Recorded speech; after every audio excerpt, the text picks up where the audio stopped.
surely somebody knows how to solve this problem.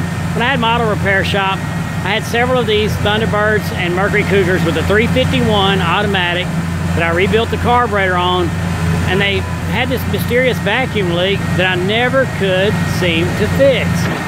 And this man has this nice Thunderbird here with 50,000 original miles on it. It's had the carburetor redone and everything.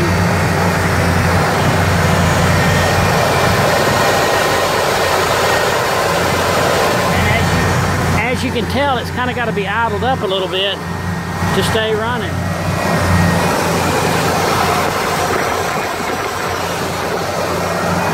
Seems like I tried changing the EGR valves. I did all kinds of things to fix that problem on my customers' cars that had this problem.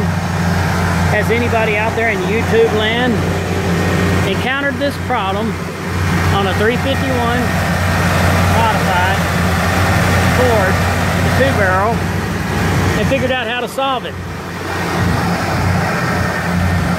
Let us know.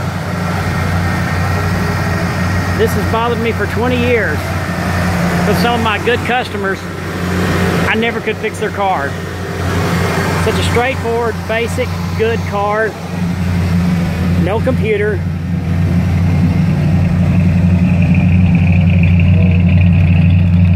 And this one has that vacuum leak too. Awesome, nice car.